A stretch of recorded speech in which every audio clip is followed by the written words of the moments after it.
Bonjour à toutes et à tous, c'est Bart et je suis ravi de vous accueillir pour ce nouvel épisode du podcast Extraterrien, le podcast qui interviewe des sportifs hors du commun. Le but de ce podcast est de vous partager leurs secrets, leur vie et d'en apprendre beaucoup plus sur eux afin d'en tirer un maximum de conseils.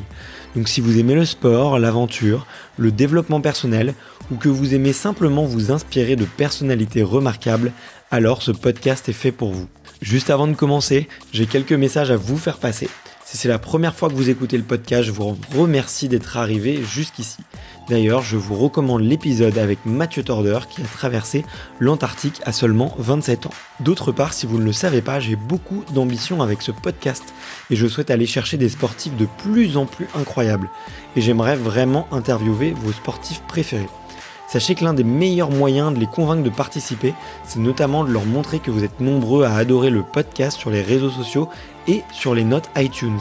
Donc si ce n'est pas encore fait, allez mettre une note sur Apple Podcast ou iTunes, c'est vraiment ce qui m'aide le plus à inciter des sportifs connus à venir témoigner. Si vous écoutez plutôt sur Spotify, vous pouvez très facilement le partager en story sur Instagram, taguez-moi et je vous repartagerai. J'en profite donc pour vous rappeler le nom du compte Instagram, c'est extraterrien.podcast. Suivez-le et vous y retrouverez les coulisses du podcast.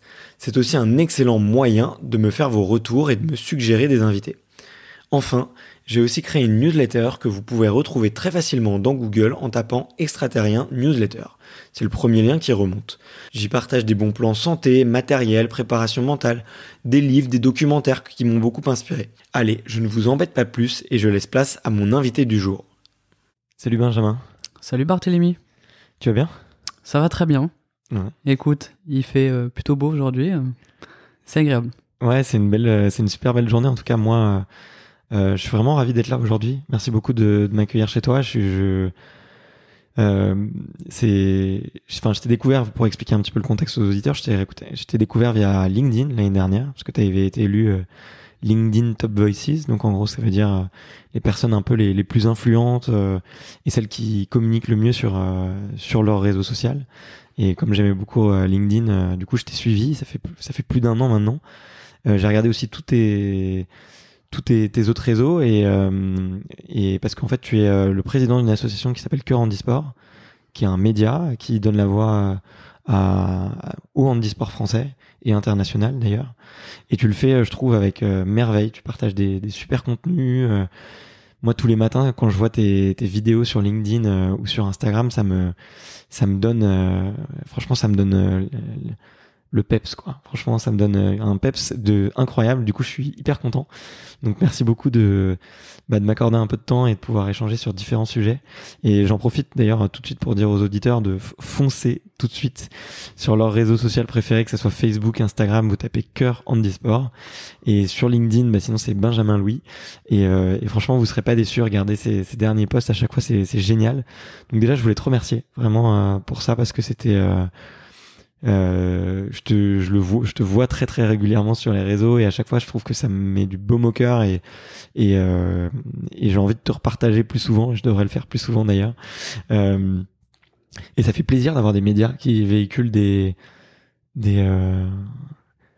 messages super positifs et plein d'espoir. Donc félicitations. Mais on va commencer par la tradition. La traditionnelle question sur ce podcast, c'est de savoir quel est ton premier souvenir de sport ? Tout d'abord, merci pour l'introduction. Alors, mon premier souvenir de sport, ça remonte à 98, ouais. Forcément, la Coupe du Monde. Moi, j'étais encore gamin, j'avais 11 ans. J'avais 11 ans et c'est une époque de malade. Moi, tout petit, je regardais beaucoup le sport et notamment le football. J'ai toujours été passionné de sport. Ouais. Et puis particulièrement de football. Donc je regardais beaucoup les matchs et en fait, pour l'anecdote, c'est que j'emmerdais mes parents parce que en fait, je voulais tellement regarder les matchs que je regardais même Canal+ encrypté. Et en fait, à l'époque, encrypté, on voyait les couleurs en fait. On voyait mais voilà, mais ça faisait brouiller en fait l'image, mais je regardais quand même et je mettais la radio parce qu'en fait, j'avais pas Canal. Et voilà, c'est pour dire. Et ouais, c'est 98 parce que voilà, les émotions, enfin c'est tout plein de choses. Et en fait, gamin, c'est un peu ce qui m'a construit en fait. Ok. C'est le premier grand souvenir que j'ai de sport. Tu jouais un peu au foot? Tu joues un peu au foot? Alors non, à l'époque, à cette époque-là, je faisais du judo. Ouais. Je faisais du judo et parce que pour plein de raisons, je faisais pas de foot, mais On a oublié de le dire d'ailleurs. mais c'est vrai que voilà, c'était mon hobby. Ok. Et tu continues toujours? Alors, moi, j'ai fait plein de disciplines sportives, donc que ce soit en milieu ordinaire, et j'ai fait des disciplines au niveau handisport, mais ça s'est fait sur le tard, très tard, parce que j'ai connu très tard cet environnement, en fait. Okay. Et donc, du coup, aujourd'hui, je suis plus sur des activités à la carte et pas forcément en club, et sur du running, voilà, sur des choses où j'ai le temps d'y aller quand je veux, quand je me sens bien, enfin voilà. C'est plus libre en fait. Ok, je vois. Parce que du coup, on l'a pas dit, mais tu es né avec une maladie qui touche tes yeux. Donc tu es un peu... Alors je sais pas du tout à quel point tu l'es ou pas du tout, parce que je te vois utiliser un téléphone, je te vois tout faire de manière hyper autonome, mais on peut te mettre dans certains te mettent dans la case des malvoyants, en tout cas. Et tu peux expliquer un petit peu ce que c'est cette maladie et si elle touche d'autres personnes en France? Alors oui, donc moi je suis malvoyant de naissance, donc c'est une maladie rare. Donc on est quelques milliers en France, donc c'est très peu en fait sur toute la population française. En fait, pour expliquer, c'est que je suis très sensible à la luminosité et je peux être très vite fatigué en fait. Faut que je fasse en fait attention à plein d'éléments dans la journée. Par exemple, le sommeil, c'est très important. Il faut que je fasse attention au soleil.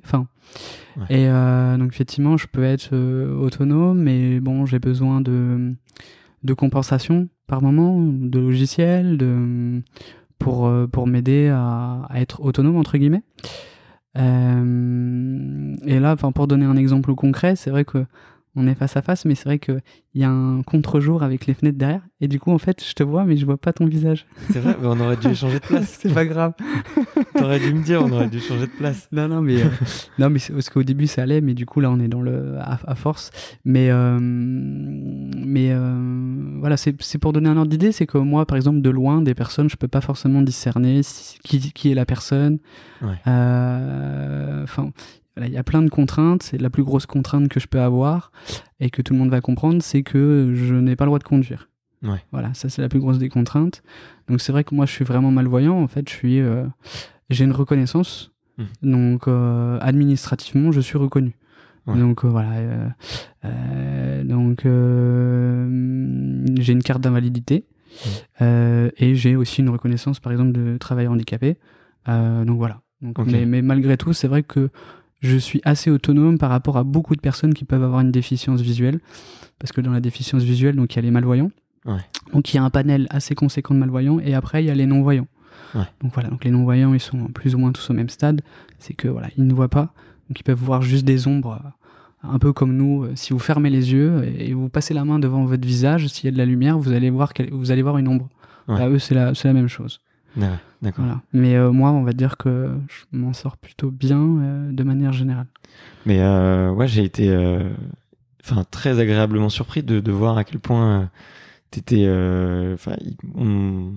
On a une connexion, tu vois, visuellement, et puis même dans tout ce que tu fais, c'est hyper serein et tout, et je m'attendais pas à ça, donc c'est trop chouette. C'est vraiment vraiment bien. Et du coup, tu disais que tu pouvais pas conduire. T'as peut-être fait du vélo? Ouais, j'ai fait du vélo. Je me suis toujours déplacé en vélo, et puis même moi j'étais au tout début de l'ère des trottinettes. Alors, c'est pareil, j'aimais beaucoup. C'est des moyens de déplacement assez faciles et aujourd'hui que je peux me permettre. Et puis il n'y a pas forcément la problématique qu'il peut y avoir dès qu'on est motorisé avec les assurances, etc. Il y a aussi ça, quoi. Donc, mais c'est vrai que de manière générale, je suis piéton et j'utilise du coup les transports en commun. Et c'est très bien pour la planète. Voilà, c'est ça.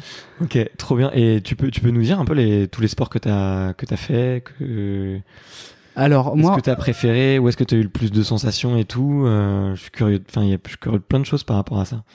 Alors, donc moi, j'ai fait très longtemps du judo jusqu'à mes 15 ans.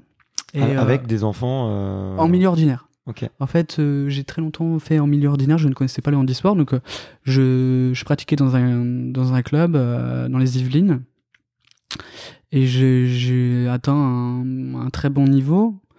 Et c'est vrai que en fait j'ai arrêté parce que je changeais d'établissement, donc je passais au collège et que je suis allé beaucoup plus loin j'allais loin en fait au niveau distance, et du coup je me suis dit qu'il fallait que j'arrête parce que j'aurais pas le temps de combiner en fait les choses, et aujourd'hui c'est un peu mon regret.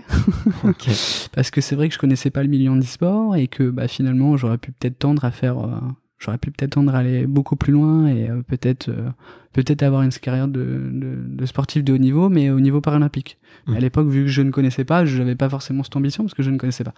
Et c'est vrai que dans le milieu ordinaire, j'avais pas tous les atouts pour réussir. Ouais. Donc voilà, il y a certaines choses qui ont fait que voilà, j'avais pas les moyens d'aller plus loin, et après j'ai dû faire 1 an de tennis parce qu'en fait je faisais beaucoup de sport le week-end en fait avec des amis, surtout en fait on faisait beaucoup de sport mais ensemble en loisir en fait. Trop bien. Et pas forcément au club. Moi j'étais tout le temps au stade municipal le week-end, tout le temps. Enfin c'était le truc, on se retrouvait tout le temps, et c'était l'air de jeu quoi. Ouais. Et donc j'ai fait 1 an de tennis, j'ai dû faire un peu de foot, j'ai essayé quand même en club, mais je me suis rendu compte que c'était pas fait pour moi parce que je dirais que la différence n'était pas vraiment acceptée, que c'était assez compliqué. Okay. Alors en tout cas en terrain à 11 où j'ai plus pratiqué, c'est en terrain à 7. Ouais. Un terrain à 7 c'était plus adapté pour moi et j'étais beaucoup plus à l'aise du coup. Ouais. C'était plus judicieux et plus adapté pour moi. Okay. Donc ça j'en ai fait quand même pas mal. Et ensuite, quand je suis allé au lycée, on a déménagé, et c'est pareil, j'ai recommencé un peu de foot pour essayer de rencontrer des personnes. Et puis c'est pareil en fait. Même en avançant avec l'âge, finalement, je me suis rendu compte que si c'était pas les coéquipiers, c'était peut-être le staff qui avait un blocage vis-à-vis de la différence. Okay. Et qui ne pouvait pas forcément se rendre compte des capacités ou des compétences qu'on peut avoir. Ouais. En fait, et donc c'est pareil, j'ai arrêté et je me suis mis beaucoup au running en fait. D'accord. J'ai eu une grosse période running pour m'évader en fait. Trop bien. Pour m'évader, et je faisais ça au milieu des vignes du coup. Ouais. Et ça j'adorais en fait. Ouais. Franchement, courir au milieu des vignes, c'est un grand plaisir. C'est un plaisir total. Ouais. C'est vraiment une sensation de liberté. J'avais une partie boisée. Et une partie vigne, et mon parcours était nickel chrome. J'avais un peu de bitume, un peu de sable, j'avais un peu de tout. Enfin, c'était trop chouette. Ouais. C'est dans quel coin? Alors c'était dans le Blayais. Ok. À la frontière entre la Charente-Maritime et la Gironde. Ok. Pas loin de la ville de Blaye. Ok. Pour situer. Et, franchement, ça, ouais, j'en garde des bonnes sensations. Ça, c'est vraiment quelque chose qui me plaisait. Ouais. Ok, trop cool. Super. Et t'as dit tout à l'heure que t'étais pas au courant des structures handisport. Comment ça se fait, en fait, qu'un garçon qui fasse du judo en compétition, qui commence à avoir un bon niveau, comment est-ce que ça se fait qu'on lui propose pas, qu'on lui explique pas, qu'on lui ouvre pas les portes? C'est dû aux gens qui t'entouraient? C'est dû à je sais pas, au handisport français qui n'était pas structuré à l'époque? C'est un tout? Oui, je pense que c'est un tout. C'est vrai que j'ai toujours eu l'opportunité, la chance entre guillemets d'être en milieu ordinaire, parce que ça a été le combat de mes parents toute ma vie, c'est que je sois en inclusion en fait. Et c'est vrai que du coup en fait, j'ai jamais été confronté du coup à l'époque au milieu du handicap, et j'ai jamais eu connaissance du coup de l'univers du sport et du handicap. Ouais. On m'a jamais informé dans les clubs sportifs ou les personnes que j'ai pu rencontrer d'une manière ou d'une autre que ça existait, qu'il y avait des structures et qu'il y avait des compétitions spécifiques. Non, ça à l'époque, j'étais pas du tout au courant. Ok. J'en ai pris connaissance tardivement, donc en 2012. Voilà. Donc Ok. c'est assez récent finalement. Comment est-ce que t'es rentré en contact? Enfin, comment est-ce que tu en as pris connaissance du coup? Alors j'en ai pris connaissance parce que ça a été la première fois qu'il y a eu la diffusion des Jeux paralympiques à la télévision. D'accord. Ok. Donc en fait c'était sur TV8 Mont-Blanc. Donc voilà, c'était une grande première. Et pour cette grande... Attends, t'es en train de me dire qu'avant il y avait eu aucun jeu paralympique qui n'avait été télévisé en Non. France? Non, c'est la première fois. Ok. C'était la première fois, donc ça date de 2012. Et en fait, j'ai pu prendre connaissance des disciplines, de ce qui se faisait, de l'envergure de la chose, en fait. De prendre conscience qu'il y avait des compétitions à ce niveau-là. Je me suis dit, mais comment c'est possible? Et en fait, ça a été, je dirais peut-être une révélation ou un choc psychologique ou émotionnel. Ouais. Parce qu'en fait, je me suis retrouvé devant la finale du CC-Foot. Donc Ok. le CC-Foot, c'est du football à l'aveugle. C'est pour les déficients visuels. Et là, en l'occurrence, aux Jeux paralympiques, c'est les personnes non-voyantes qui jouent. Ouais. Et c'est fait dans un petit terrain un peu comme du urban soccer avec des murs. C'est ça, non? Alors en fait, oui, effectivement, il y a des... En fait, c'est pas un terrain complètement fermé parce qu'il y a un 6 mètres et un corner. Ok. Mais par contre, sur les côtés, effectivement, il y a des balustrades pour faire en sorte que le ballon reste en jeu, parce que forcément, ils sont non-voyants, donc il faut au maximum qu'il y ait du temps de jeu, et donc c'est pour ça. Donc le ballon est sonore, donc il y a une espèce de clochette à l'intérieur, et donc en fait, je me suis retrouvé devant cette fameuse finale. Okay. Et cette fameuse finale correspond à mon premier souvenir sportif. Okay. Parce qu'en fait, ce qui s'est passé, c'est que, comme en 98, la finale, c'était France-Brésil. Wow, okay. Voilà. Et en fait, France-Brésil, et voilà, je me suis retrouvé devant ces mecs qui jouaient comme des malades. Oui. Comme des malades, avec un niveau hallucinant, et je me suis dit, mais comment c'est possible, quoi? Je me suis dit, mais qu'est-ce qu'ils sont en train de faire? Et là, en fait, à partir de là, dans ma tête, je me suis dit, mais moi, je veux jouer aussi, quoi. Je veux tester, parce que moi, j'avais jamais testé, en fait. Je connaissais pas du tout, en fait. Et je me suis dit, mais bon, là, mois de septembre, là, je vais appeler, et au mois de septembre, je m'inscris, quoi. Alors, j'ai regardé sur Internet, et en fait, les jeux sont terminés, et donc, il y a eu l'ouverture de l'année sportive. Et donc, en quelques jours, en fait, j'ai pris contact, je suis allé à un entraînement, j'ai discuté avec l'entraîneur, et j'ai beaucoup apprécié et adhéré au discours, qui était de ici tu seras un sportif comme les autres, et si t'es bon, et si t'es pas bon, on te le dira. Ok. Et j'ai dit ça annonce la couleur. Ouais, ça annonçait la couleur, mais justement c'est là où c'était intéressant, et puis et l'objectif c'était de participer du coup à des compétitions. Donc parce que effectivement c'est comme n'importe quelle discipline, c'est que y a les championnats, et là en l'occurrence il y a Coupe de France et Championnat de France. Donc voilà, c'est d'affronter d'égal à égal des personnes qui potentiellement ont plus ou moins la même déficience visuelle, parce qu'on a tout, comme je disais, il y a une palette large, mais voilà, sur une équipe, on a tous nos difficultés, et donc du coup là il y a pas de regard, il y a pas de jugement, il y a pas de préjugés, et donc du coup on est des sportifs d'égal à égal. Et là, pour le coup, le discours me plaisait, et je me suis dit, en plus, il y a de la compète, alors allez hop, on y va. Et donc, en fait, en 2 semaines, j'avais les crampons aux pieds, et c'était parti, quoi. Trop cool, vraiment trop bien. Et tu joues encore? Non, j'ai joué plusieurs années, et ça m'a beaucoup plu. C'est vrai que... On t'appelait Ronaldo. Non, mais c'est vrai que ça m'a... En fait, je commençais à avoir... en tant que passionné de sport, à un moment donné, j'ai commencé à être écœuré par le milieu du sport, de manière générale. par tout ce que j'ai vécu en expérience personnelle, dans les clubs, le regard des autres, et aussi ce côté sport business et tous les épisodes qu'on a pu connaître dans le sport. Je vais prendre Nice Now en 2010, la Coupe du Monde de football. Tout le monde se souviendra de cet épisode dans le bus. Voilà, en fait, c'est plein de choses à agréger les unes aux autres qui font qu'il y a eu... Je me suis presque détourné, ou j'ai même eu quelque chose de mauvais en moi par rapport à tout ça, en fait. Et de me dire, le sport, mais qu'est-ce que c'est que tout ça, quoi. Et en fait, la découverte de ça et le fait de vivre cette expérience, en tout cas cette première année de CC Foot, de vivre plein d'émotions, parce qu'en plus, on en a vécu pas mal.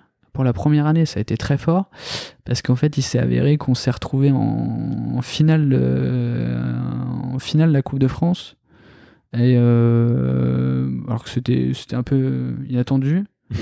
Et voilà, il y a eu plein de choses qui ont fait que ça a été une révélation, en fait. Et je me suis dit, en fait, pourquoi j'ai pas connu ça avant, en fait. En fait, voilà, j'ai retrouvé, je dirais, de l'humain, j'ai retrouvé de l'entraide, j'ai retrouvé les valeurs du sport, en fait. Les valeurs du sport que j'avais peut-être perdues, en fait. Et donc, ouais, ça m'a beaucoup aidé personnellement. En fait, c'est donner... c'est donner pour recevoir, en fait. C'est-à-dire les échanges qu'on a avec tous ses coéquipiers, parce que il faut s'adapter aux autres. En fait, adaptation aux autres, s'ils sont mieux sur plus à droite ou plus à gauche. En fait, voilà, c'est cet esprit d'équipe, de communication, d'entraide, en fait. Ouais. Tout ça fait que ça m'a énormément plu, en fait. Ok. C'est ce qui t'a donné envie de créer ton média, Cœur Handisport ? En quel moment ? Est-ce que tu peux nous raconter un peu la création de... Peut-être la création du média et peut-être après je te poserai d'autres questions sur l'organisation du handisport, mais moi j'aimerais bien connaître un petit peu le déclic que tu as eu, qu'est-ce qui t'a donné envie de te lancer, pourquoi, et un peu le chemin parcouru jusqu'aujourd'hui. Alors, je sais pas à quel pourcentage, mais en fait ce qu'il faut savoir c'est que donc, j'ai vécu cette première année et j'ai pu, du coup, une année plus tard, en 2013, j'ai pu aller au championnat du monde d'athlétisme, para-athletics à Lyon. Et du coup, j'ai vécu une expérience de mes propres yeux, un événement majeur, parce que l'athlétisme, c'est la discipline phare des Jeux. Ouais. Et donc, du coup, chez nous. Donc, du coup, j'ai pu me rendre compte, parce que j'avais vécu 1 an avant devant ma télé les Jeux, et là j'étais sur un événement du coup majeur, et j'ai pu ressentir en fait cette espèce de ferveur et cette espèce de proximité qu'il y a avec les sportifs de l'équipe de France par exemple, même les sportifs de tous les pays, mais plus particulièrement des Français, parce que bon, c'est avec eux avec qui j'avais envie d'échanger, parce que je les avais vus à la télé, Bien sûr. Et en fait, ça a confirmé, en fait, je dirais, tout ce qui s'était passé durant l'année écoulée, en fait, l'année sportive. Et en fait, à partir de cet événement, je me suis fait un constat, en fait, en me disant, mais est-ce qu'on parle d'eux et de quelle manière ? Et en fait, je me suis rendu compte que on parlait pas d'eux. Que l'événement, il était chez nous, et que on parlait pas d'eux. Et 1 an avant, c'était sur une chaîne comme TV8 Mont Blanc. Donc TV8 Mont Blanc, même aujourd'hui, je suis pas sûr qu'il y ait beaucoup... C'est pas une chaîne de la TNT. Je suis pas sûr qu'il y ait beaucoup de monde qui connaisse la chaîne. Et donc c'est pour dire que en fait, c'est entre mon expérience, tout ce qui s'était passé, plus le constat que j'étais en train de faire, je me suis dit que par rapport au manque d'intérêt et de traitement médiatique, il fallait que je fasse quelque chose. Ouais. Enfin, je me le suis pas dit comme ça, mais intérieurement, je pense que tout combiné a fait que je me suis lancé à créer Cœur Handisport. Et donc, en fait, j'ai lancé une page Facebook et un compte Twitter. Et donc, l'objectif, c'était de communiquer sur le mouvement sport et handicap, et sur les sportifs, les disciplines, les compétitions. Et donc, j'avais pas forcément de projet sur le papier. Hein. C'était juste une idée comme ça, parmi tant d'autres. Des fois, on a des idées et puis au bout d'une semaine, on arrête. Puis là, tu te dis, c'est simple, c'est juste un compte Twitter et une page Facebook et du coup, tu te lances, quoi. Oui, enfin, c'était gratuit. Enfin, il y avait aucun engagement. Moi, je me suis lancé. J'y connaissais rien, mais je me suis lancé parce que j'avais envie. J'avais envie parce que je me sentais concerné en tant que personne en situation de handicap avec tout ce que j'avais vécu et en tant que passionné de sport. Parce que comme je disais tout à l'heure, c'est que cet écœurement du sport, c'est pareil, c'est de voir tout le temps les mêmes actualités, tout le temps les mêmes personnes, tout le temps les mêmes sportifs. Hein. À un moment donné, elle marre, quoi. Enfin, non, mais on a envie de voir autre chose, on a envie de vivre d'autres expériences, on a envie de... Voilà. On a envie de s'enrichir autrement, en fait. Bien sûr. Et en fait, en fait, je me suis vite pris au jeu, du coup. Je me suis vite pris au jeu et du coup... Ça a décollé tout de suite ? Non, ça a pris quelques temps, le temps que je prenne des contacts, que les premières publications elles fassent un peu leur effet et puis c'était vraiment du bricolage au début. Hein. Ouais. Enfin moi, trouver des infos, savoir quoi mettre, et moi j'étais pas du tout issu de la communication. Hein. C'est arrivé, je dirais comme ça, mais maintenant t'es plutôt doué. Hein. on va dire que j'ai roulé ma bosse. non, mais ouais, ça a pris du temps. Mais en fait, ce qu'il y a, c'est que j'ai rencontré les bonnes personnes. Et en fait, j'ai rencontré les bonnes personnes et la chance que j'ai eue, c'est que en quelques mois, en fait, j'ai été invité à accompagner l'équipe de France aux Jeux paralympiques à Sochi en 2014. Ok. Donc les Jeux paralympiques d'hiver, et parce qu'en fait ils appréciaient ce que je faisais, même si c'était du bricolage. Mais du coup ça sortait de l'ordinaire, enfin du coup. Et t'étais un des seuls, quoi. Voilà. Et du coup j'ai été propulsé là-bas pour les accompagner, et donc en fait tout ça a fait que en peu de temps je me suis rendu compte que finalement il y avait quelque chose. Ouais. Je sentais pas encore quoi, mais du coup je sentais réellement qu'il y avait quelque chose, et je me suis dit en fait, mais si t'es là aujourd'hui, enfin si t'arrives à aller là aujourd'hui, à ce moment-là, à Sochi, dans 5 ans, dans 10 ans, tu seras où? Ouais. Et moi, en tant que passionné de sport, voilà, c'est vivre des émotions. Et là, pour le coup, en 2014, j'ai vécu quelque chose d'incroyable. D'incroyable, parce que vivre les Jeux de l'intérieur, et surtout dans les conditions, parce que j'étais dans des conditions particulières et un peu... Comment dire, pas VIP, mais j'accompagnais plus particulièrement une sportive, qui est Marie Bochet. Génial. Et donc voilà, qu'on connaît aujourd'hui son parcours et son palmarès, j'ai envie de dire, en 2014, je pouvais pas faire mieux, en fait. C'était pas possible d'avoir mieux que ça, en fait. C'est que j'ai interviewé Marie. Oui. Elle est géniale. Et donc du coup, j'ai vécu ça de près avec sa famille, et donc du coup, voilà, c'est là où elle s'est fait connaître. Elle a explosé en 2018, mais je dirais le début de ses médailles. Elle gagne des médailles. Elle a déjà des titres des titres paralympiques. Voilà, les premiers titres sont là à Sochi, en fait, et du coup, c'est vraiment le grand lancement, quoi. Et donc moi j'ai connu ça, et j'ai aussi connu la première médaille de l'histoire du parasnowboard de Cécile Hernandez. Et donc ça c'est pareil, c'est aussi quelque chose de mémorable, parce que c'est la première de l'histoire.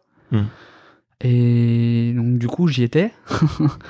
Et j'ai vécu aussi du coup la Marseillaise, la cérémonie avec la Marseillaise. C'est pareil, vivre la Marseillaise au jeu, c'est... Déjà en tant que spectateur, c'est... Intérieurement, c'est la folie.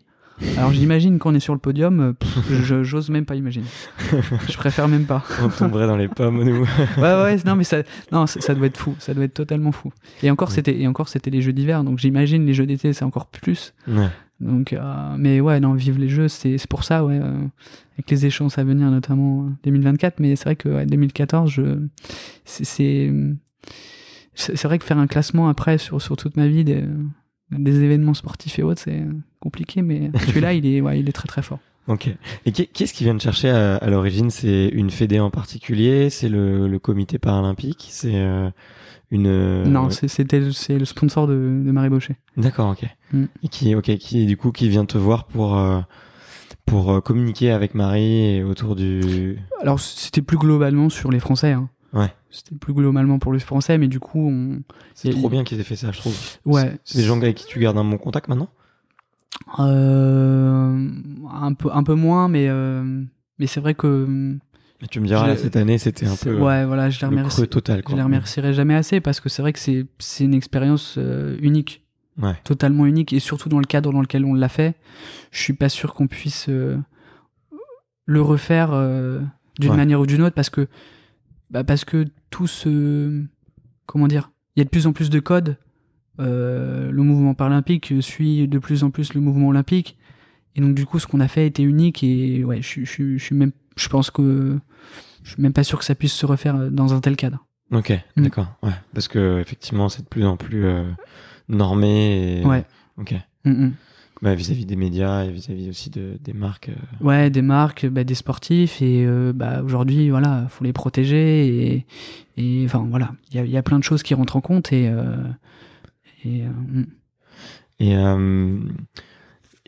comment dire, à partir de quel moment t'as pu vraiment en faire un métier, et à quel moment peut-être tu t'es dit que c'était là tu dis que t'as cette révélation là, et que tu te dis oula, mais où est-ce que je serai dans 10 ans? Là, on a la réponse maintenant, ce sera à Paris. Et on espère écouter plein de Marseillais, ça serait fantastique, et si on pouvait être beaucoup dans les stades et sans masque, ça serait encore plus incroyable. Mais ouais, à quel moment tu commences à pouvoir en vivre, à trouver un petit modèle économique, parce que c'est un petit média, c'est associatif au début en plus? Ouais, donc c'est associatif. Ouais, c'est associatif. En fait, ça a été longtemps juste une page Facebook.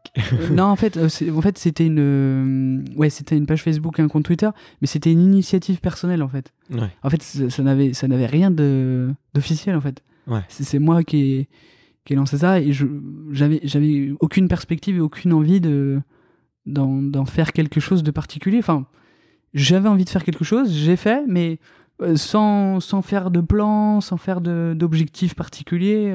En fait, c'est venu naturellement, et par lui-même, en fait, par la conviction de ce que j'avais au fond de moi, en fait. D'accord. Ouais. Tout simplement. Et les constats, en fait, ils étaient tellement forts du fait qu'il y avait rien, que je pouvais que faire mieux, en fait.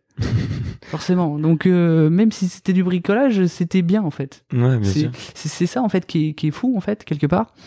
Et donc oui, après Sochi, ça a commencé quand même à me trotter dans la tête, à me dire mais qu'est-ce qu'il faut que je fasse, parce que ça commençait vraiment à prendre de l'ampleur, parce que forcément j'ai commencé à rencontrer des sportifs, des journalistes, enfin j'ai commencé à rencontrer pas mal de monde, et petit à petit c'était connu de tout le monde. Et donc une fois qu'on est dans la boucle et dans le jeu, on se prend au jeu, et même tout le monde, enfin c'est l'envie d'aller plus loin et de faire mieux à chaque fois en fait. Ouais. Et puis c'est pas arrivé tout de suite, mais en fin 2015 j'ai monté l'association. Okay. J'ai monté l'association pour avoir quelque chose de plus posé et de cadré surtout. Ouais. De me dire s'il faut faire des choses, des projets au moins. Et puis j'avais plus ce problème en échangeant avec des gens, de me dire mais qu'est-ce que c'est que Handisport ? Là au moins je savais officiellement ce que c'était, parce que c'est vrai que ça commençait à être compliqué à gérer quoi. Et il pouvait aller sur le greffe et taper Handisport et trouver quelque chose. Voilà, c'est ça. Et donc et puis c'était aussi pour avoir un réel impact social, parce que c'est vrai qu'il n'y a pas le côté juste information, communication, mais il y a aussi tout ce rôle social qu'on peut avoir, parce que forcément on touche à un sujet quand même complexe, et qui a beaucoup de facettes, et les besoins peuvent être multiples, un peu comme moi à l'époque quand je connaissais pas du tout cet univers. Les questions simples que je peux avoir, et encore aujourd'hui, c'est quelle discipline je peux pratiquer et où je peux pratiquer. Ouais. Et bah ça, voilà, c'est du social, hein, c'est accompagner les gens, les orienter, et leur donner les bonnes coordonnées, enfin, des choses toutes simples, mais et auxquelles finalement j'ai été confronté parce que moi je ne connaissais pas à l'époque. Ouais. Donc c'est ça la mission de l'association, c'est vraiment de donner la parole aux athlètes handisport et en même temps de faire connaître les structures et ce qui permet d'aller ce qui permet à tous les enfants qui sont touchés par un handicap de pouvoir tout simplement continuer leur pratique du sport et pourquoi pas au haut niveau. En fait il y a alors oui c'est ça, en fait il y a tout ce qui est communication, valorisation, ouais. donc de cet univers, donc comme je disais, des disciplines, des sportifs, bref, de plein de choses. Mais il y a ce côté aussi finalement ce que j'ai pu vivre, c'est finalement d'informer et de sensibiliser et de montrer que c'est possible. Parce qu'en fait, ce qu'il faut se dire, c'est que il y a plein de personnes qui sont pas au courant et que finalement, à travers, je sais pas moi, à travers toute la communication, c'est que ça peut déclencher des choses, directement ou indirectement, parce que du coup, il y a des gens qui vont voir une actu et qui vont dire, en fait, t'as vu cette actu, en fait, toi, t'es en fauteuil, mais tu savais que tu pouvais faire du tennis. Et en fait, c'est essayer de créer des passerelles, le maximum de passerelles, pour qu'il y ait le maximum de personnes qui soient au courant que c'est possible. Parce qu'effectivement, le handicap, en fait, il peut arriver de naissance. Moi, c'est de naissance. Mais la majeure partie des gens, à 80%, c'est au cours de la vie. C'est avec une maladie ou un accident qui peut arriver du jour au lendemain. Et il y a des gens qui sont totalement démunis face à une situation. Et il faut pouvoir apporter une vision et du positif. Ouais. Et le sport, c'est un formidable vecteur. Ouais, et ce formidable vecteur, cet outil, il faut pouvoir s'en servir d'une manière ou d'une autre. Tout le monde n'aime pas le sport, mais c'est une possibilité. C'est-à-dire que si on voit qu'au niveau du sport, c'est possible, on peut potentiellement se dire que les autres choses, c'est possible. Comme l'art, la musique, la peinture. Potentiellement, en fait, c'est de se dire que l'adaptation existe. Parce que le handicap, c'est une question d'adaptation. On peut faire comme les autres, mais en adaptant les choses. Et en fait, moi, c'est ça que j'ai envie de traduire, en fait. Parce qu'il y a tout ce côté direct et officiel qu'on voit, et il y a tout ce qui est, je dirais, en sous-marin et qui est indirect, et finalement, qui est transmis, en fait. Et c'est aussi, finalement, sensibiliser tout le monde, le grand public et les personnes concernées. Ouais. Parce que je sais pas, par exemple, un malvoyant ne connaît pas forcément ce qu'est d'être en fauteuil, ce que peut faire une personne en fauteuil. Donc en fait, finalement, on sensibilise tout le monde, en fait. Bien sûr. Parce qu'on connaît pas tout sur tout, on apprend au fur et à mesure. Même moi, aujourd'hui, j'apprends encore. Pourtant, ça fait 7 ans que je communique sur le sujet, on en apprend toujours. Ok. Et tu me disais que aujourd'hui, en France, le mouvement du handisport et du parasport était assez complexe à comprendre. Est-ce que tu peux nous expliquer un petit peu avec tes mots comment aujourd'hui c'est structuré, pourquoi on parle de handisport, pourquoi on parle de Jeux paralympiques, comment est-ce que ça se fait que ça soit structuré comme ça aujourd'hui, et comment est-ce que ça va être structuré demain, parce qu'apparemment ça a l'air d'être en évolution encore. Exactement. Alors, en fait, ce qu'il y a, c'est que sur le sport et le handicap en France, il y a 2 grandes fédérations. C'est des grandes fédérations. Donc, il y a la Fédération française handisport, qui, elle, sur le champ des handicaps sur tout ce qui est moteur et sensoriel. J'entends sensoriel par tout ce qui est déficience visuelle, donc malvoyant et non-voyant, ainsi que tout ce qui est sourd et malentendant. Et ensuite, il y a la fédération de sport adapté, donc c'est tout ce qui est handicap cognitif, donc tout ce qui est handicap mental et psychique. Donc elles sont sur l'aspect sport handicap, mais du coup elles n'ont pas le même public. Donc les compétitions du coup sont distinctes. C'est comme 2 circuits parallèles en fait. Ouais, bien sûr. Voilà. Donc dans la fédération d'e-sport, ensuite, aujourd'hui, elle gère X disciplines. Donc c'est une fédération dite multisport. Donc dans ces disciplines qu'elle gère aujourd'hui, donc par exemple, il peut y avoir l'athlétisme. Il peut y avoir la natation. Voilà, X disciplines que vous pourrez retrouver sur le site de la Fédération Handisport, donc la FFH. Vous pouvez aller sur le site internet. Ce qu'il y a, c'est que depuis le 1er janvier 2017, si je ne me trompe pas, il y a un décret qui a été fait par le ministère qui a donné la pleine gestion des disciplines aux fédérations ordinaires. D'accord. Donc par exemple, le tennis en fauteuil qui était géré par la FFH est passé à la FFT, donc la Fédération Française de Tennis. Okay. Voilà. Aujourd'hui, c'est eux qui gèrent les sportifs français, donc par exemple l'équipe de France, et qui gèrent la gestion du championnat de France. Voilà. Ainsi que de la communication, de tout ce qui s'agrège autour de des compétitions et des sportifs. Et donc, il y en a quelques-unes qui sont parties, et les autres sont toujours restées à la fédération dite handisport. D'accord. Donc en fait, du coup, il y a une disparité. Donc il y a certains sports qui sont encore dans la FFH, qui sont d'autres sports. Enfin, il y a la Fédération française des sports adaptés qui garde tous les sports, plus ou moins. Ouais. Ok, d'accord. Et certaines fédérations, comme la Fédération française de tennis, qui doivent gérer. Elle gère du coup tous les publics. Tous les publics, ouais. Ok. Et le comité paralympique, du coup, par rapport à ça ? Alors, ce qu'il faut savoir, il y a une fédé qui se distingue parmi toutes les autres, c'est la Fédération française de surf, qui, elle, a la gestion aussi du sport adapté. Ok. Elle a les deux compétences. Donc, elle se distingue parmi toutes les autres. Donc, je sais pas sur quel schéma on va et si ça va continuer le fait que toutes les disciplines aillent dans leur fédé, leur entité, en fait, que ça fasse qu'une, en fait. Et ça a eu quelles conséquences, ça ? De quoi ? De, justement, ce changement et ce décret en 2017, ça a eu quelles conséquences pour le handisport et pour le sport, pour l'organisation ? Est-ce que... en fait, c'est de se dire que on appartient, enfin, pour les sportifs, les retours des sportifs, c'est qu'on appartient à une fédération. Et la fédération de sa discipline. Et donc, on est considéré en tant que sportif de sa discipline. Ouais. Et on n'est pas considéré comme sportif de la fédération dite handisport, donc dite des personnes en situation de handicap. Ouais. En fait, c'est ça que ça veut dire littéralement. Et en fait, ça change tout, en fait. Au niveau du regard, au niveau de plein de choses, en fait. On se rend pas compte comme ça, en fait. Sur le papier, on se rend pas forcément compte.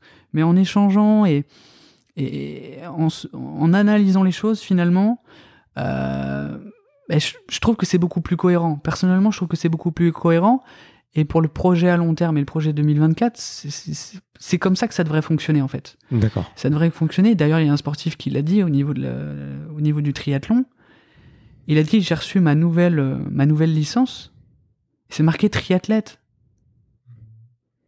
Voilà. C'est qui ? C'est Alexis Anquincan ou un autre ? Ouais, c'est un autre. Et en fait, c'est ce qu'il disait. Ça a tout changé. J'ai reçu ma licence de triathlète. Et encore, les paratriathlètes, on dit paratriathlète. Oui, alors que tu vois, un Arnaud Assoumani, on va pas dire un parasauteur, on va dire un athlète paralympique. Tu vois, on dit même plus qu'il est sauteur. Tu vois. Et ça, je trouve, c'est quand même, ça fait mal. Ouais, en fait, c'est le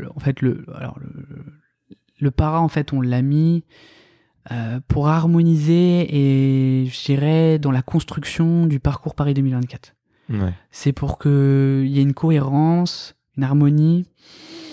Je dirais, enfin, finalement, là, on s'en fiche, quoi. Enfin, c'est des sportifs avant tout, quoi. Ouais, bien sûr. Enfin, pour moi, c'est des athlètes, c'est des nageurs, c'est des triathlètes. Moi, franchement, le mot para, que ce soit handi ou para, enfin les deux. Ouais, je suis entièrement d'accord avec toi. Et c'est vrai que moi, j'ai toujours voulu traiter l'information de cette manière-là, en fait. Ouais. À la limite, le mot handisport, je m'en sers pour des hashtags ou le mot paralympique, mais sinon, enfin, franchement, j'essaye de pas mettre le mot para ou handi parce que ça sert à rien, quoi. Ouais. Enfin, moi, par exemple, sur le site internet, à un moment donné qu'on avait, c'était marqué les disciplines, c'était marqué athlé, natation, tennis de table, enfin, voilà. Ouais. C'était pas marqué, il y avait pas ça, mais ça c'est juste, je dirais, c'est plus du symbole, c'est des institutions qui ont voulu instaurer ça. Bon, c'est comme ça, c'est pas un problème. Mais après, effectivement, il y a le comité paralympique. Ouais, excuse-moi. Ouais. Donc le comité paralympique, donc lui gère tout ce qui s'agrège au niveau du coup des sportifs de haut niveau et qui aspirent à faire les Jeux ou qui vont faire les Jeux. Voilà. Donc en fait, eux, ils s'occupent de l'équipe de France. De l'équipe de France pour les Jeux paralympiques. Donc ces missions, voilà, c'est de coordonner tout ça et de faire la liaison du coup avec aujourd'hui le ministère des Sports et le comité maintenant Paris 2024. Ouais. Qui du coup maintenant le comité Paris 2024, c'est plus ou moins lui qui drive le comité paralympique parce que c'est lui qui est au-dessus. Ouais. Bien sûr. Voilà, donc en fait, en cascade, tout en haut, on a Paris 2024, en dessous, on a le comité paralympique, et en dessous, entre guillemets, pas vraiment en dessous, mais à côté, en dessous, la fédération handisport, et tout en sachant que dans tout ce fonctionnement, c'est que le sport adapté, à un moment donné, il y avait des disciplines qui étaient ouvertes aux sportifs de la fédération sport adapté. Ouais. Et il y a eu des changements, il y a eu des problématiques qui ont fait qu'ils ne pouvaient plus. Et à un moment, et ceux qui pouvaient, il y avait une sélection très complexe. C'était vraiment donné à peu de sportifs. On en a quelques-uns qui se distinguent en France, mais du coup, en fait, on leur donne pas vraiment l'opportunité d'être aux Jeux paralympiques. Ouais. Et donc, du coup, c'est pour ça qu'ils sont vraiment, je dirais, en parallèle. Ils sont pas vraiment associés, ils sont pas vraiment inclus dans cette compétition. Ouais, ok. Ils peuvent être représentés, mais voilà, dans 3-4 disciplines, et finalement, sur le tout, ça représente rien. Et déjà on a du mal sur la visibilité, la médiatisation de cet univers. Alors, voilà, si on va jusque-là, faut imaginer que c'est le néant, quoi. Ok, je comprends mieux. Donc ouais, à aujourd'hui, c'est assez complexe à comprendre, tout en sachant que, par exemple, aujourd'hui, les sourds et les malentendants sont à la Fédération handisport, mais c'est assez récent, parce qu'avant, ils ne l'étaient pas. Et ce qu'il y a, c'est que eux ne participent pas aux Jeux paralympiques. Ok. Voilà. Les Jeux paralympiques, il n'y a pas tous les handicaps. Ouais. Ouais, c'est pour ça, c'est particulier. Ouais, c'est pour ça il faut connaître, en fait. Et donc les sourds, en fait, ils ont leur propre compétition, comme le sport adapté, en fait. Le sport adapté, c'est les Global Games, qui est l'équivalent des Jeux. Et pour les Jeux des sourds, c'est les Deaflympics. Donc c'est pareil, ils ont en fait l'hiver, l'été, mais du coup, c'est pas aux mêmes dates, c'est pas au même endroit, parce que ça n'a rien à voir, en fait. Okay. Et ce qu'il faut savoir dans l'histoire, c'est que les jeux les plus anciens multisports, donc c'est les Jeux Olympiques, et les deuxièmes, c'est les Deaflympics. D'accord. Et la première édition, elle a eu lieu il y a une centaine d'années à Paris. Ok. Et finalement, les Jeux paralympiques, c'est très récent. C'est il y a une cinquantaine d'années. Et encore, ça s'appelait pas les Jeux paralympiques, ça n'avait pas le format que ça a aujourd'hui. On pourrait l'expliquer, mais bon, on va pas. Vous pouvez vous informer sur Internet si vous le voulez, sur toute l'histoire et toute la création des Jeux paralympiques. Et donc ouais, ce mouvement est assez récent, et finalement, c'est encore plus récent que les Jeux olympiques et paralympiques se déroulent au même endroit et aux mêmes dates. Parce que ça date d'il y a une vingtaine d'années. Parce qu'avant, en fait, c'était pas au même endroit. Voilà. En fait, plus le temps évolue, et plus on avance sur le fait qu'il y ait une cohésion et une forme, parce qu'on n'y est pas, on y est très loin encore, une forme d'inclusion. Ouais. Parce que ce qu'il faut savoir, c'est qu'au niveau international, c'est des fédérations différentes. Bien sûr. Parce que donc il y a la fédération, donc le CIO, le Comité international olympique, et il y a l'IPC, qui est le Comité international paralympique. Et donc ces deux instances différentes ont forcément des partenaires et des sponsors différents. Et c'est pour ça qu'aujourd'hui il y a une grande distinction entre ces deux compétitions majeures. malgré tout, même si c'est au même endroit et plus ou moins en même date, parce qu'en fait, il y a 15 jours qui séparent les deux compétitions. Ouais. Donc, les Jeux Olympiques sont avant les Jeux Paralympiques. Et c'est aussi pour ça qu'il y a 2 torches différentes, parce que c'est 2 institutions différentes, et c'est pour ça que les logos sont différents.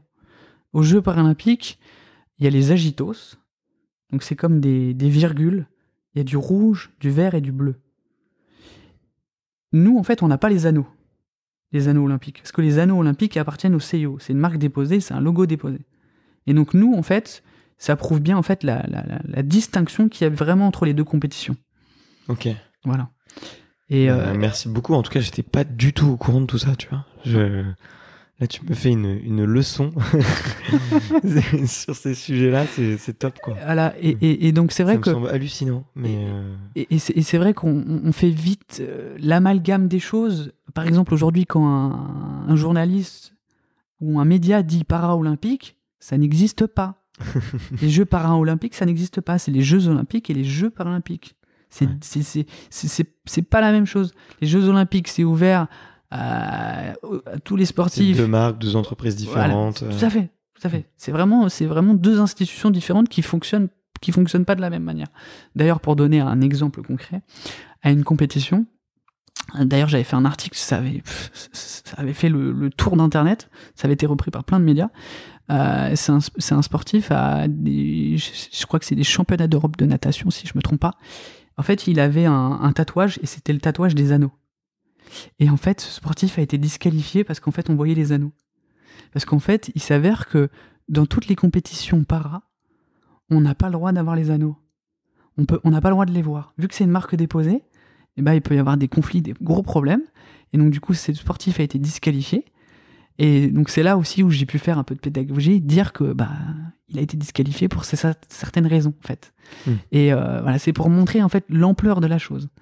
C'est que aujourd'hui, il y a des sportifs, ils ont les anneaux, mais en fait, dès qu'ils font une compète, il faut qu'ils les cachent. Ouais, okay. Voilà. Ça paraît aberrant, mais voilà, c'est comme ça. Okay. C'est comme ça. Ouais.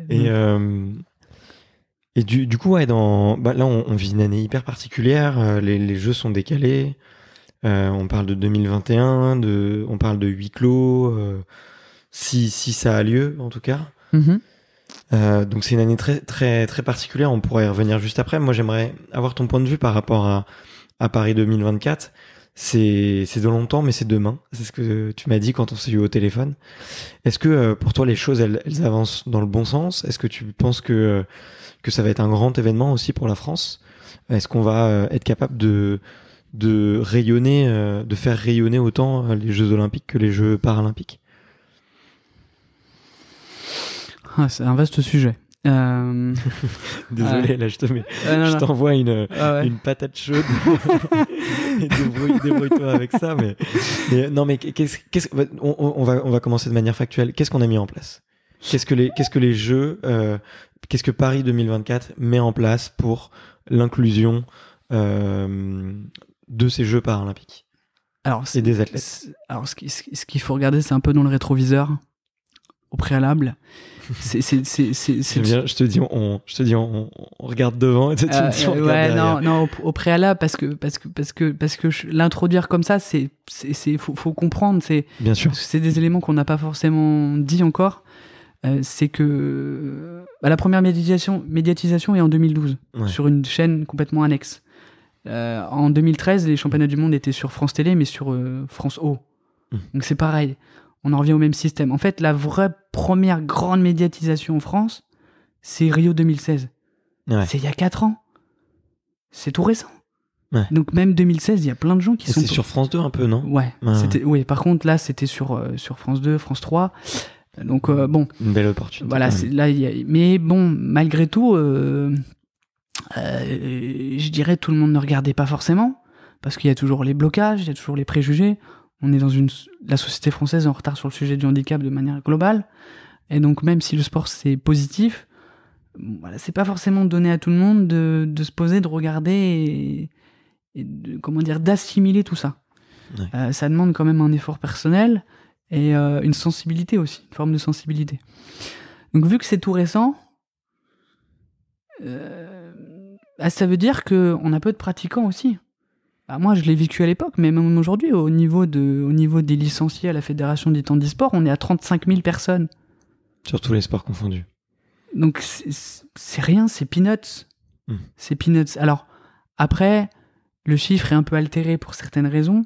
C'est qu'il y en a beaucoup qui, du coup, font du sport en milieu ordinaire comme j'ai pu le faire très longtemps.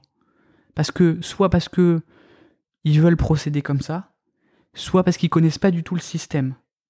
Ils connaissent pas le fonctionnement et ils savent pas qu'ils peuvent faire des compétitions peut-être à haut niveau ou s'éclater autrement.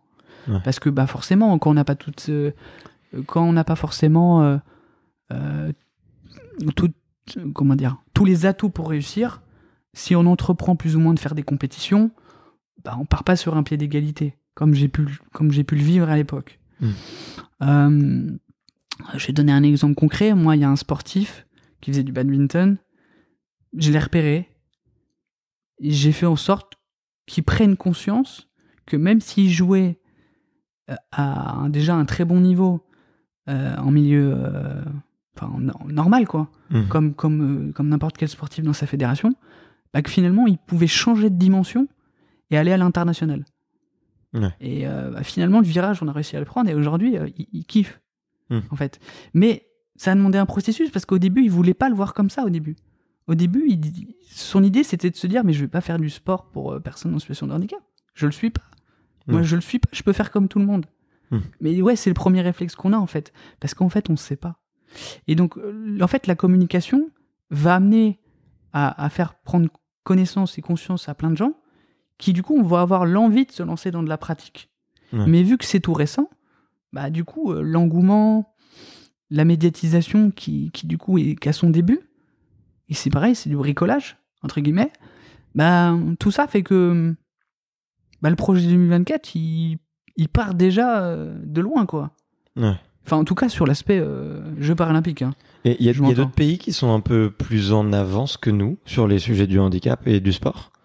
Est-ce que tu peux en citer rapidement quelques-uns mais... Ouais, tout ce qui est pays anglo-saxons, Grande-Bretagne, Australie, Canada, États-Unis, il y a le Japon.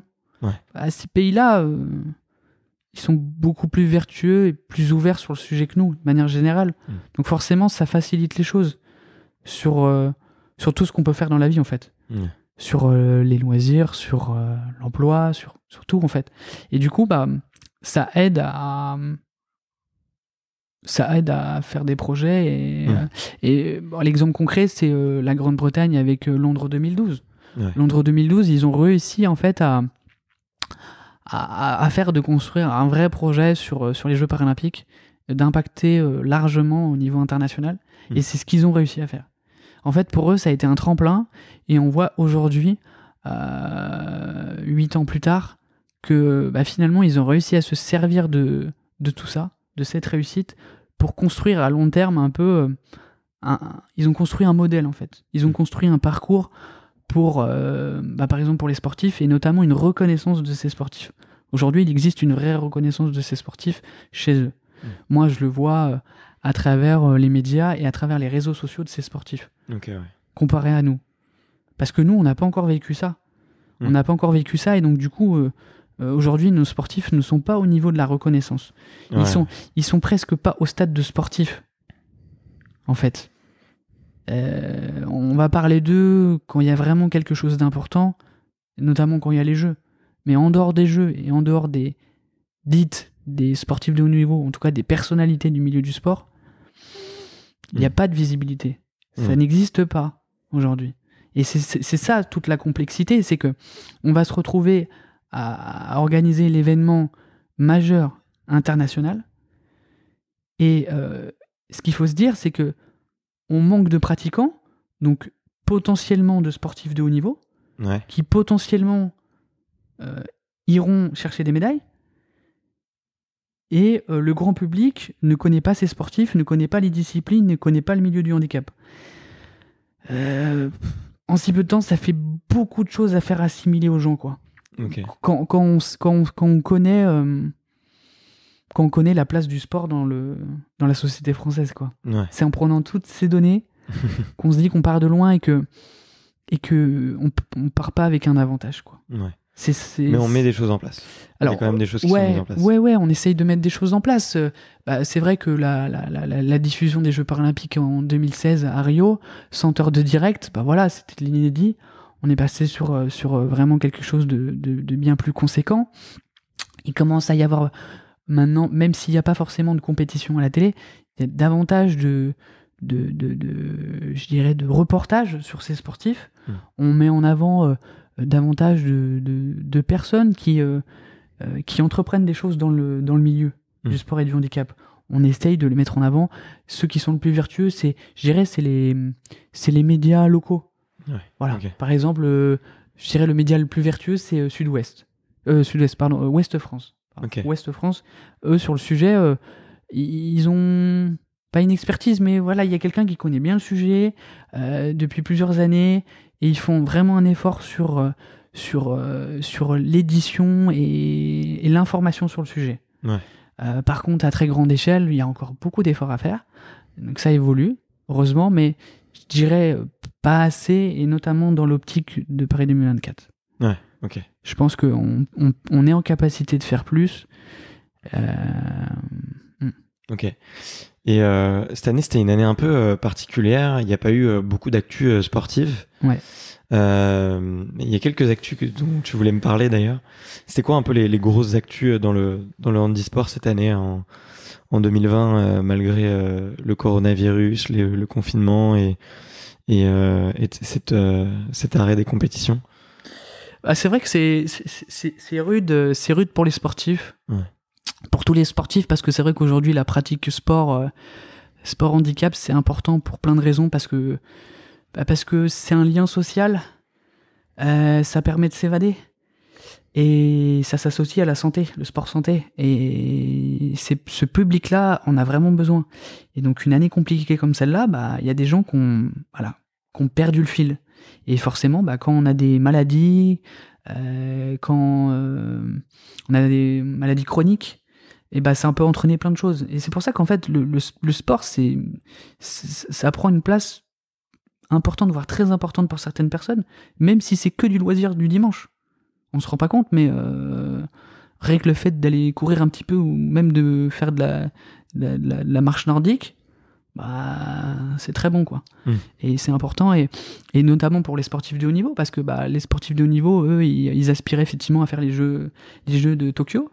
Ça a été reporté pour le moment. Donc c'est vrai que comment appréhender tout ça, la gestion des entraînements, la gestion psychologique, comment gérer tout ça en fait. Et ça, c'est, j'ai envie de dire, faut y aller, hein. Parce que moi, franchement, combiner tout ça et de se dire, est-ce que les jeux, j'y retourne, et de quelle manière? Parce que ce qu'il faut se dire, c'est qu'il y a plein de sportifs qui ont perdu leur sponsor à cause de tout ça, quoi. Et donc, il y en a qui vont devoir se réinventer. Et puis c'est pareil, du coup, quelque part, ça va profiter à certains, ça va profiter peut-être à des jeunes qui n'aspiraient peut-être pas à les faire, ou qui auraient peut-être pas pu les faire, et finalement, ils vont peut-être tirer leur épingle du jeu. Donc, je dirais, le malheur des uns fait le bonheur des autres. On verra s'il se déroule, mais ouais, c'est compliqué. C'est vrai qu'en actu, cette année, il y a eu très peu de choses, du coup, à ressortir. Je dirais que récemment, l'actu au niveau international, c'est ce sportif, c'est Chris Nikic, le premier triathlète trisomique au monde qui a pu terminer un Ironman. Donc c'est un Américain, chapeau, quoi. Ouais. Parce que c'est vrai qu'il a dû avoir toute une équipe derrière lui, faire toute une préparation de plusieurs mois. C'est minimum 12 mois un Ironman. Ouais. Et donc du coup, franchement, une histoire fantastique. Ouais. Enfin, l'histoire au global, quoi. Pas le fait que d'avoir terminé, en fait, c'est tout. Parce que même s'il avait pas terminé, ça aurait été quand même déjà très fort. Et moi, j'ai beaucoup aimé cette histoire, en fait. Il y en a eu d'autres sur finalement ces histoires. Il y a toujours quelque chose à en retirer, c'est riche d'enseignements, et notamment sur les Ironman. Il y a plusieurs histoires qui sont liées à ça, On parlait tout à l'heure du film de toutes nos forces, De toutes nos forces, superbe film. Ouais, qui est issu d'une histoire vraie, et c'est pareil, j'avais relayé il y a 1 an, 2 ans aussi l'histoire de ces 2 frères. Ouais. Vous pouvez la retrouver sur les réseaux sociaux, qui était aussi fantastique. Ils avaient fait l'Ironman de Vichy. Ouais. Et c'est pareil en fait. C'est tout ça, ça donne l'envie de se dire c'est possible, et ça donne aussi l'envie à plein de personnes de se dire est-ce qu'on peut accompagner des gens, et ça ouvre le regard, et finalement de les voir comme des sportifs, tout simplement. Pour beaucoup. Enfin, moi, c'est les retours que j'ai en fait. Okay. C'est de se dire moi j'arrive pas à en faire le quart, quoi. Et souvent il y en a des gens qui me disent je pourrais pas en faire le quart de ce qu'ils font, quoi. Et mais ça ouvre les yeux en fait. Tu te dis que c'est possible. Ouais, c'est ça en fait. C'est trop bien. Et puis sinon la grosse actu du coup de l'année, pour le coup elle ressort vraiment pour ce Français qui est médaillé paralympique, enfin multiple médaillé paralympique. C'est Damien Seguin qui a pris le départ du Vendée Globe. Ouais. Donc le Vendée Globe, c'est la plus belle et la plus grande course au monde de voile, parce que là pour le coup il est parti en solitaire, sans escale et sans assistance. Et donc Damien Seguin, il a qu'une main. Donc il est sur son bateau, sur son IMOCA, et moi je l'ai déjà rencontré plusieurs fois. Ouais. Et j'ai pu le voir une fois du coup sur le Tour de France à la voile. Et moi j'adore cet homme. J'adore ce sportif pour plein de raisons. Parce que d'une, il est humble, et c'est un foutu passionné. Ouais. C'est un passionné comme jamais. Et c'est un mec, en fait, il a ouvert la porte d'une discipline. Mais d'une discipline à haut niveau. Parce qu'en fait, ce qu'il faut savoir, c'est qu'il y a des disciplines, en fait, tant qu'elles n'ont pas connu un exemple, elles sont pas vraiment ouvertes, en fait. Elles sont pas ouvertes à se dire, ouais, c'est possible, on leur donne leur chance, on leur donne la possibilité d'eux. Il a fait face à beaucoup de freins, beaucoup de murs, pour faire vite, grosso modo, c'est dangereux. Ouais. Tu vas pas aller en pleine mer tout seul. T'as besoin de 2 mains. Ouais, t'es à la preuve que non, mais pour avoir fait un peu de voile avec une main, mais ça doit être. C'est un génie. Enfin, il a une force, mais c'est incroyable. En gros, on a voulu lui faire comprendre que c'était pas pour lui. et finalement, à force, je pense qu'il a un mental d'acier. Et en fait, il est arrivé jusqu'au Graal, du coup, parce que du coup, il est parti, et là, en ce moment, il est en pleine mer. Ouais. Donc, si vous pouvez vous renseigner sur lui, donc du coup, sur Internet. Vous pouvez suivre son bateau en live, donc du coup, sur les sites dédiés, et notamment sur le site du Vendée Globe, où il y a la position en temps réel. On peut voir le GPS. Sur les réseaux sociaux, il donne plein de photos, de vidéos. Donc, allez l'encourager. Et en espérant qu'il arrive au bout. Déjà, ouais. Magnifique. Franchement, s'il arrive au bout, ça sera pas juste un symbole, en fait. Ouais. Je pense que ça sera la réussite d'un sportif qui va donner une claque à toutes les personnes qui lui auront dit c'est pas possible. Ouais. C'est ça, en fait. Parce que, en fait, nous, dans notre milieu, c'est de dire aux gens, mais en fait, c'est de montrer par A plus B, finalement, que qu'ils peuvent le faire. Ouais, c'est ça, en fait. Et moi, j'ai hâte de le voir arriver, quoi. Ok. Et puis surtout qu'il puisse nous partager tout ça, quoi. Parce que je pense que au-delà de ce qu'on peut voir, je pense qu'il y a tellement de choses à transmettre, à dire. Ouais. Parce que en fait, un exploit, c'est bien sur le papier, mais c'est pas forcément ça qu'on va retenir. C'est toute l'histoire, c'est toute la richesse qu'il y a derrière, en fait. Ouais. C'est la richesse de ce qu'a vécu le sportif, comment il en est arrivé là, et comment en fait il a transformé l'essai, en fait. Ouais. Et Parce que là, c'est pareil, il a aussi dû adapter des choses. Donc, il y a une seule grande adaptation sur son bateau qui finalement est anecdotique par rapport à l'ensemble des choses qu'il y a à faire sur un bateau. Et ouais, de se dire que. Donc, ouais, allez le voir, allez l'encourager, parce qu'il mérite ça. Ok. Ben, j'aimerais bien. On en parle en privé, mais si tu peux me mettre en relation avec lui, ça serait avec un immense plaisir pour pouvoir l'interviewer, parce que c'est vrai que c'est toi qui me l'as fait découvrir d'ailleurs via tes posts, et quand j'ai regardé un petit peu son histoire, c'était incroyable quoi. Effectivement, il a une force mentale assez dingue. L'heure tourne. Ah oui. Et du coup, j'ai quelques petites questions un petit peu pour la fin. Et je voulais savoir, tu peux y répondre de manière très brève ou développer un peu plus. Mais c'est des questions un peu simples, un peu Canal+. Ah. La première, c'est de savoir c'est quoi une bonne journée pour toi. Est-ce que tu peux nous raconter une journée idéale? La journée idéale. Je sais pas, de mettre en lumière, en évidence un sportif français. Ouais. Je sais pas, une médaille au jeu. Non, je sais pas. Enfin, ouais, en fait, il peut y avoir tellement de choses. Non, mais je sais pas. Ouais, l'histoire, je sais pas, de l'Ironman de Vichy Ouais. que j'ai raconté. Enfin, moi, faire en sorte que l'histoire puisse se propager, qu'il puisse y avoir des réactions et que ça puisse être repris par des grands médias, je me dis c'est bon quoi. On en a parlé, ça a une dimension, et à travers cette communication, j'en reviens toujours à cet aspect de sensibilisation et d'ouverture. Ouais. D'ouvrir les champs des possibles à tout le monde en fait. À toutes ces personnes qui en ont besoin directement et toutes celles qui en ont besoin indirectement et qui se rendent pas compte que finalement ça va leur servir à un moment donné en fait. Ouais, Parce que c'est vrai que bon, le handicap, on l'est peut-être pas aujourd'hui, mais demain peut-être qu'on le sera quoi. Ouais, Parce que c'est ça qu'il faut se dire en fait, c'est que la situation, si on la vit pas à l'instant T, et si on la vit pas soi-même, c'est peut-être notre frère, notre sœur, notre grand-père, notre grand-mère, enfin ça peut être n'importe qui en fait. Notre voisin, notre supérieur, enfin. Ouais. Donc, ok. C'est quoi le meilleur conseil qu'on t'ait donné? Waouh.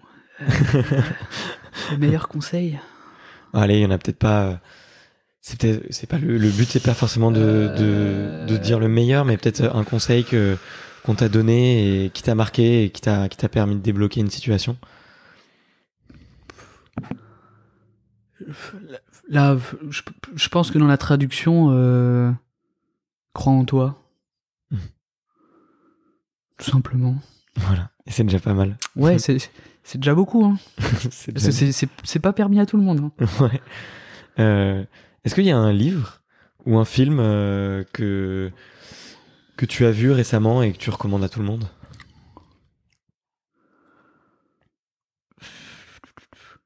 Non, bah, le film de toutes nos forces, on est dans le sujet du sport.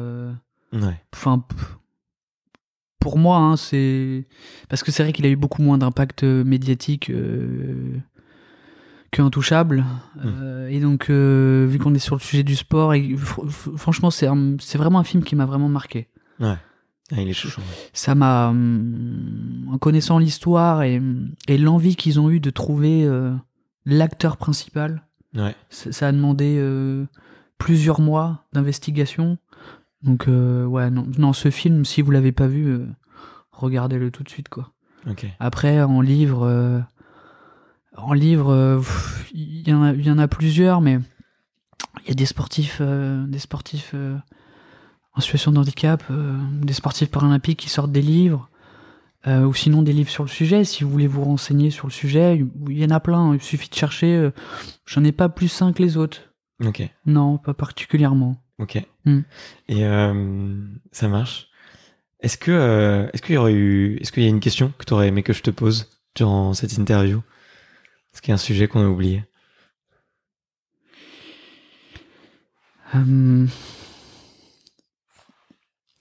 Bah, c'est vrai que c'est par rapport à mon histoire, pour faire référence à plus ou moins tout ce qu'on a dit, et par rapport à peut-être le conseil. Quand je suis né, en fait, le constat médical, les prescriptions qui avaient été faites à mes parents, c'était de leur dire que j'allais être non-voyant. Ouais. Et que faudrait surtout pas que je fasse de sport. Pour plein de raisons, et notamment avec des jeux de ballon. Donc notamment du football. Parce qu'en fait, on associe beaucoup tout ce qui est déficience visuelle à des impacts probables et des impacts de balles et qui peuvent occasionner certaines choses. Et donc en fait, je sais pas si c'est par sécurité, mais surtout je pense par méconnaissance, surtout, vu que c'est une maladie rare et que bon, ils préfèrent pas trop se mouiller. En gros, c'était ça. Okay. Sauf que bon, mes parents n'ont pas suivi forcément les prescriptions et c'est pour ça que je suis passionné depuis toujours de sport. En fait, dès l'âge de 2 ans, j'avais une balle de foot. J'ai des photos qui le montrent, qui le prouvent. J'ai un gros ballon avec moi, avec lequel je jouais dès l'âge de 2 ans. Et c'est aussi pour ça que bon, c'est mon hobby, le sport, et qu'il y a eu le foot qui a pris une place un peu plus importante. Même si du coup aujourd'hui je suis ouvert à tous les sports, mais c'est vrai que du coup c'est, je dirais, c'est mes parents qui ont cru en moi et qui ont essayé de me le traduire. Okay. Je pense indirectement. Et je pense que c'est aussi pour ça que j'ai appris à entreprendre peut-être par moi-même, à avoir des échecs aussi. Mais du coup, le croire en toi, c'est un peu ça, quoi. Ouais. C'est, on m'a permis de croire en moi, entre guillemets. Même si c'est jamais évident et ça dépend des sujets, mais de manière globale, c'est ça, en fait. C'est cool, c'est une belle histoire, en tout cas. Mm-hmm. Et on a cité Damien, mais la dernière question pour ce podcast, c'est de savoir... quelles sont les personnes que tu me recommandes d'aller interviewer pour le podcast Extraterrien? Il y a Damien, évidemment, j'y manquerai pas. Mais est-ce que tu as peut-être un ou deux autres noms d'athlètes que tu me recommandes?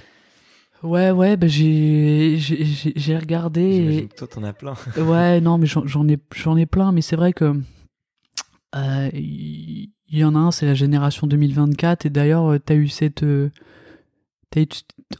t'as repris une de mes publications et t'as eu cette supposition par rapport à ce sportif, c'était Aucurin. Forcément, maintenant, je dirais tout le monde le connaît parce que bon, c'est un peu l'image qu'il va y avoir pour 2024, l'emblème entre guillemets. Mais sinon, non, en sportif, il y en a plein, mais il y en a un qui se distingue, c'est Chris Ballois. D'accord. Chris Ballois, il fait du kitesurf. Et ce qu'il faut savoir, c'est que dans l'univers du sport, c'est le premier et l'unique aujourd'hui sportif en situation de handicap à détenir un record mondial, tout confondu en fait. En kite, c'est lui qui a le record du monde de vitesse. C'est incroyable. Voilà. Donc c'est le premier au monde. Donc voilà, il a réussi à battre tout le monde. Et à déjouer les lois de la nature. Alors qu'effectivement, lui, il est comme finalement, il est comme Damien en fait. Ouais. Ils ont le même, à peu près le même handicap et donc du coup, ouais, il s'est distingué par ça. Et du coup, c'est pareil, c'est une discipline dont on parle très peu, qui est connue juste des... ouais, voilà. Donc, je pense ça peut être très intéressant. Il a aussi, je pense, une bonne histoire à raconter. Donc lui, ça peut être un très beau portrait. Et il y en a un autre avec qui j'ai vécu aussi une belle aventure. C'est Frédéric Sausset. C'est le premier sportif... en situation de handicap à avoir fait les 24 heures du Mans.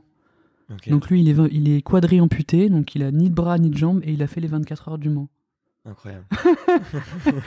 Et en fait, ce qu'il faut savoir, c'est que, en fait, au tout début de son histoire et de son projet, j'étais à la première conférence de presse, il y avait Sébastien Loeb qui l'accompagnait, et en fait, je suis monté en voiture avec lui. Génial. Et j'ai fait mon baptême sur le circuit des 24 avec lui. Et donc, j'ai envie de te dire... monsieur sans bras et sans jambes. Voilà. Et donc, en fait, tu es dans la voiture... Toi qui n'as pas le droit de conduire, ça doit te faire bizarre. C'est ça. En fait, tu te dis, bon, ok. Et tu le regardes, tu fais, on est à combien là? Ah là, on est à 230. Ah d'accord. Ok, bon. Non, mais en fait, moi, je commençais tellement à avoir l'habitude et en fait, je me suis même pas focalisé sur c'est quoi ton histoire et tout. J'étais en train de vivre mon truc et voilà, on parlait mais normalement en fait. Ouais. Du coup, mais c'est vrai que dans l'idée, je lui ai dit, en fait, ce que tu devrais faire, c'est faire une vidéo, une vidéo cachée, en fait. Ouais. Et en fait, mettre un drap, en fait, et que les gens montent. Et qu'au dernier moment, ils te voient en fait sans bras ni jambes. Au dernier moment, quand ils descendent. Parce que les gens, ils seraient ahuris. En fait, je lui ai dit, mon avis, ils seraient scotchés, quoi. Parce que là, bon, on te voit, on se pose plein de questions, et surtout ceux qui connaissent pas ce milieu-là. Mais bon, moi, j'avais l'habitude, mais c'est vrai que c'est surprenant, quoi. Quand on voit l'adaptation et le mécanisme de comment il fait. Et... Ouais, il a plein de prothèses qui lui permettent de. Ouais. Et lui, c'est pareil, une histoire de fou. Et ce qu'il faut savoir, c'est que cette année, il devait faire les 24 heures du Mans avec une équipe 100% de pilotes en situation de handicap. D'accord. La première écurie, du coup, ça n'a jamais existé encore. C'est un concept qu'il a monté, il devait le faire. C'est incroyable. Donc du coup, bon, avec tout ce qui s'est passé, ils ont repoussé l'échéance parce que bon, il y a eu les 24, mais c'était pas pareil. Du coup, ils ont voulu prendre leur temps et du faire coup quelque chose de médiatisé au moment où. Voilà. Donc du coup, normalement, si tout va bien l'année prochaine, ils seront en course. Donc c'est pareil. Je pense qu'il y a aussi un gros truc à faire parce que c'est pareil, c'est l'événement planétaire et que son histoire et je pense tout ce qu'il a raconté, je pense que c'est pareil. C'est des sportifs qui se distinguent. Après, il y en a plein d'autres, mais comme le dernier, ça fait beaucoup déjà. comme le dernier vainqueur de Roland Garros, qui est Stéphane Houdet, qui est en fauteuil. Enfin voilà, il y en a plein. Bon, écoute, on en reparle en privé et ça serait avec grand plaisir si on pouvait continuer à échanger sur tout ça. On termine cette petite interview dans le noir. Ouais. La nuit est tombée, donc j'espère que ça te fait pas mal aux yeux. Non, je suis bien. Mais écoute, merci infiniment, Benjamin. Moi, je me suis régalé. J'ai passé un super moment avec toi. Tu dégages une énergie de dingue, quoi. Donc merci beaucoup et franchement, je demande aux auditeurs vraiment d'aller te suivre et de regarder ce que tu postes parce que t'es un catalyseur de bonnes énergies, je trouve. Voilà. Et de bons messages. Bah ouais, j'ai juste une chose à dire, c'est partageons ensemble toute la richesse et la diversité du sport. Alors rejoignez-nous. Voilà. Mais avec grand plaisir. Salut Benjamin. Merci à toi pour l'invitation. À bientôt. À bientôt. Merci d'avoir écouté cet épisode jusqu'au bout. Si vous êtes encore là, c'est sûrement que l'épisode vous a plu, donc n'hésitez pas à le faire savoir autour de vous et à vous abonner pour ne louper aucun épisode. J'ai mis tous les liens dans la description, donc n'hésitez pas à y jeter un coup d'œil. Et sinon, moi je vous dis à la semaine prochaine pour une prochaine interview. Ciao!